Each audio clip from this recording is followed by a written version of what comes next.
salmon salmon kan phet na lai salmon kat kat kan hum cha salmon phet da na kan khat chulo na je ti sakai kat phet kan kan nan chum na lai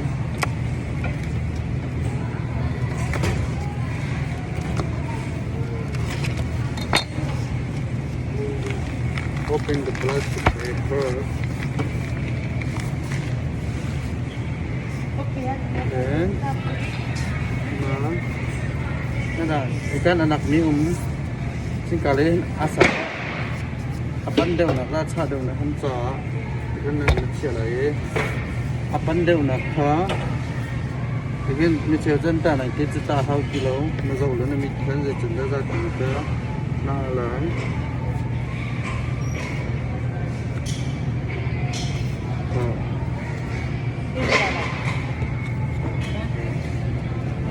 lực rất là nó chuẩn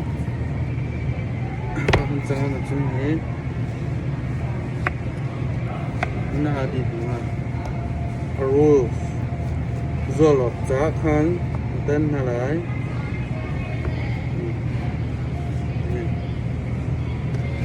sushi salmon roll or salmon kadu given to rồi rồi là khó khăn thế thành cần chân hả xéo hả thế hồi thế cả roll thế chuẩn rồi cả part thế cái này chim lại cho nên dùng dùng part hơn tên là chuyên gia bác sĩ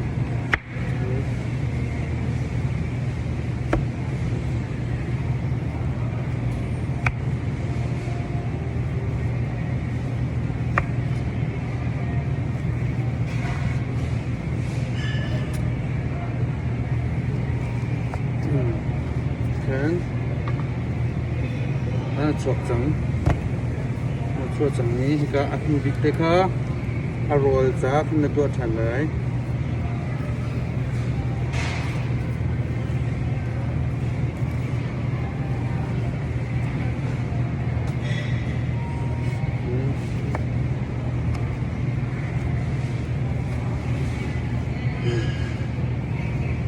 rồi chẳng trốn cả nặng mi khá phải đi theo là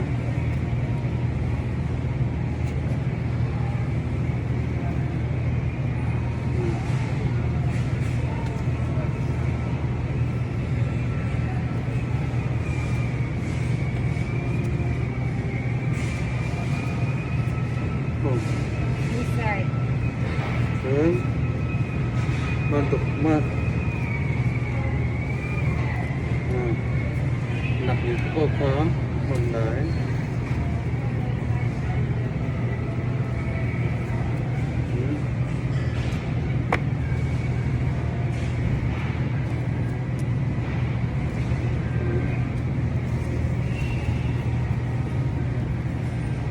ok ăn sẽ đấy chân chân lại xe mình hay mà thì cái những lẽ chân mi chân cái lẽ là chân mi cái chân chỉ là dây đá đôi đều là rồi đấy à tu chú cái lẽ khác thằng anh chia làm sao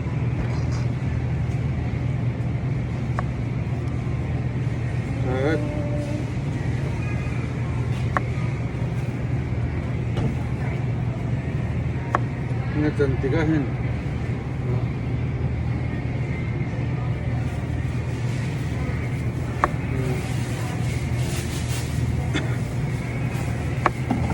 nên là bây giờ sao mình hạ pan đều thực hiện trốn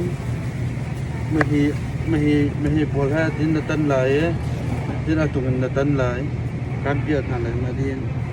mà nó chỉ thì siêu là tân thì cái ngã khác chuột đều tụi là tân là chỉ ngã khác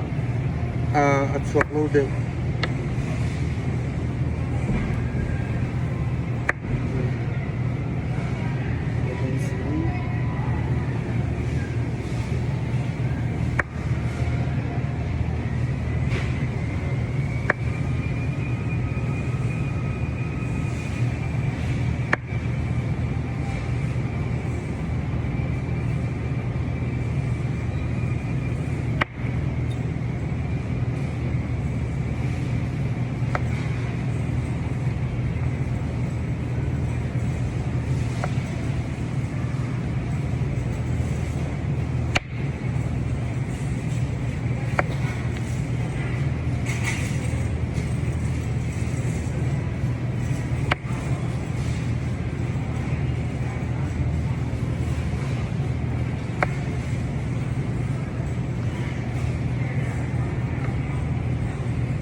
apan dewa chun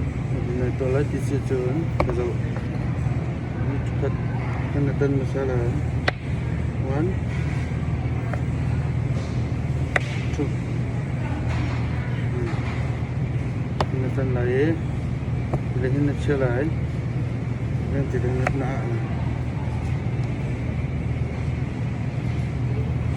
dan kita chun kau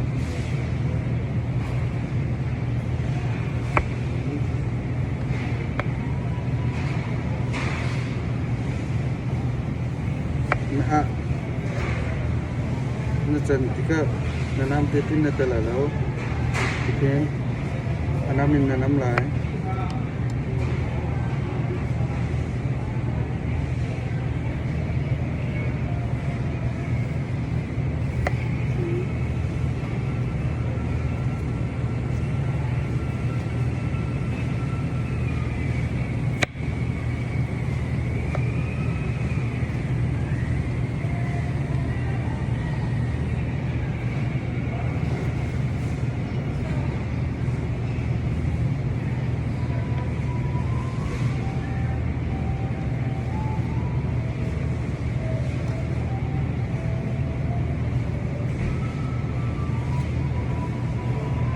Thank you.